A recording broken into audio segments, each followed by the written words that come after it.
నమస్కారం. BRK money control కి స్వాగతం. నేను మీ కీర్తి. ఈ రోజు మనతో పాటు ఉన్నారు సిఏ కృష్ణ నిధానా గారు. సార్ని అడిగి మనకున్న డౌట్స్ క్లారిఫై చేసుకుందాం. నమస్కారం సార్. సార్, జిఎస్టీ రిజిస్ట్రేషన్ ఒకవేళ చేసుకోలేకపోతే వచ్చే సమస్యలు ఏంటి సార్? సో ఎప్పుడైతే మనం రిజిస్ట్రేషన్ మనకి టర్న్ ఓవర్స్ ప్రకారం అప్లికబుల్ అయ్యి మనం చేసుకోము, జిఎస్టీ ఆఫీసర్సే ఓన్గా ఇనిషియేషన్ చేస్తారండి ప్రాసెస్ అనేది. దాన్ని బెస్ట్ జడ్జిమెంట్ అసెస్మెంట్ అంటాం. అంటే వాళ్ళకి బెస్ట్ ఆఫ్ నాలెడ్జ్ ప్రకారం ఏదైతే అవైలబుల్ డేటా ఉంటుందో ఆఫీసర్ డైరెక్ట్గా మీరు ఇంత టర్న్ ఓవర్ మీద ఇంత ట్యాక్స్ పేమెంట్ చేయాలని చెప్పి సెక్షన్ 63 ఆఫ్ సిజిఎస్టీ యాక్ట్ అనేది ఉంది. ఆ ప్రొవిజన్స్ ప్రకారం మీకు డైరెక్ట్గా అతనే మీ ట్యాక్స్ ఎవాల్యుయేషన్ చేసి ఇంట్రెస్ట్ ప్లస్ పెనాల్టీ సో వాళ్ళే లెవీ చేసి ఆటోమేటిక్గా మీకు డిమాండ్ ఆర్డర్ అనేది పాస్ చేయడం జరుగుతుంది. సో ఇక్కడ మనకి బెస్ట్ జడ్జ్మెంట్ 2 టైప్స్లో జరుగుతుంది. 73 అనే ఒక సెక్షన్ ఉంది, నాన్ ఫ్రాడ్ కేసెస్ అంటారు. ఆ సెక్షన్ ప్రకారం జరిగితే మీకు only tax plus 18% interest, maximum 10% penalty levy చేస్తారు. అలా కాకుండా ఫ్రాడ్ కేసెస్ కింద 74 అంటారు దాన్ని. అలా డిటర్మైన్ చేస్తే tax plus 24% interest per annum plus 100% penalty అనేది మీ మీద లెవీ చేయబడుతుంది. సో వన్ టైప్ అనేది 73, వన్ టైప్ అనేది 74.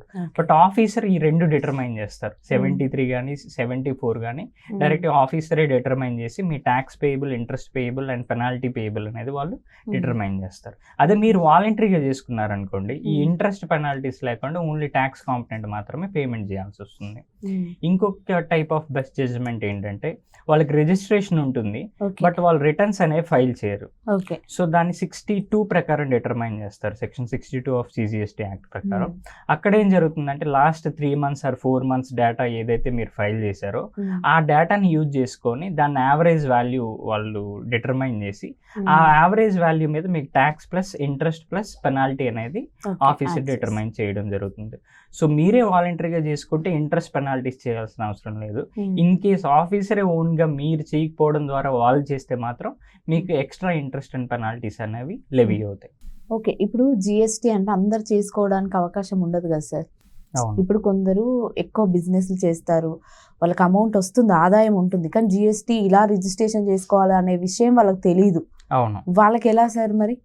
అందుకనే ఎవరైనా ప్రొఫెషనల్ సిఏస్ కానీ చార్టెడ్ అకౌంటెంట్స్ వాళ్ళ హెల్ప్ తీసుకొని ఒక బిజినెస్ అనేది స్టార్ట్ చేసేటప్పుడు ఏ కంప్లైన్సెస్ వస్తాయి, GST compliances, ministry of corporate affairs MCA compliances కానీ, లేదంటే ఇన్కమ్ ట్యాక్స్ కంప్లైన్సెస్ కానీ, TDS compliances, professional tax payments, EPF, ESI payments, ఇవన్నీ ఎవరైనా ఒక ప్రొఫెషనల్ కంప్లైంట్స్ కోసం మీరు ఎంగేజ్ చేసుకోగలిగితే బిజినెస్ అనేది మీరు చూసుకుంటారు.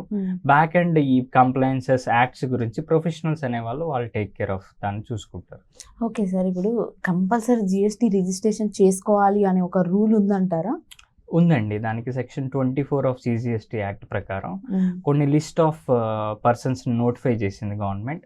అందులో ఫస్ట్ వచ్చి ఒక పర్సన్ ఎవరైతే ఒక స్టేట్ నుంచి వేరే స్టేట్కి గూడ్స్ సేల్ చేస్తారు. ఫర్ ఎగ్జాంపుల్ తెలంగాణలో మీరు ఉండి తెలంగాణ నుంచి మీరు ఏపీకి సప్లై చేస్తున్నారు, ఆంధ్రప్రదేశ్కి సప్లై చేస్తున్నారు అనుకోండి గూడ్స్ అనేవి. మీరు even though 1 rupee turn over అలా చేసినా సరే, మనం అంతకుముందు డిస్కస్ చేసాం 10 lakhs, 20 lakhs, 40 lakhs అనే turn over limits.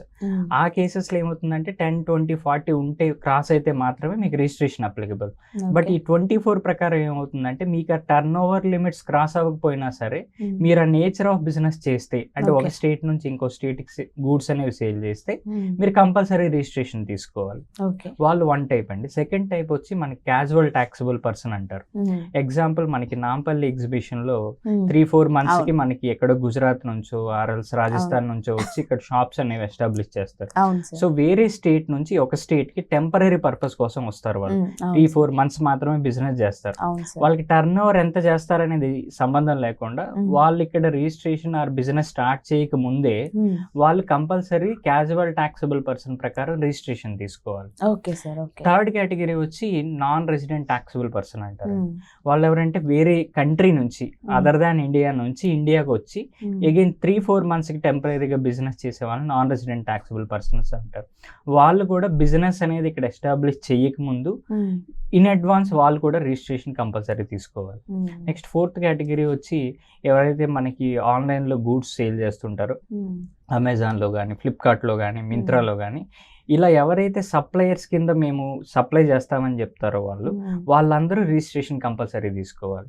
Again Ola, Uber, e commerce operators అంటారు వాటిని. ఓలా, ఊబర్ కానీ, లేదంటే అమెజాన్ కానీ, జొమాటో కానీ, ఇవన్నీ ఈ కామర్స్ ఆపరేటర్స్ అంటారు. వీళ్ళందరూ మళ్ళీ కంపల్సరీ రిజిస్ట్రేషన్ అనేది చేసుకోవాల్సి వస్తుంది. ఓకే సార్, జిఎస్టి రిజిస్ట్రేషన్ చేసుకోకపోతే వచ్చే సమస్యల గురించి తెలియని వాళ్ళకి చాలా నీట్గా ఎక్స్ప్లెయిన్ చేసి చెప్పారు. Thank you so much sir. Thank you.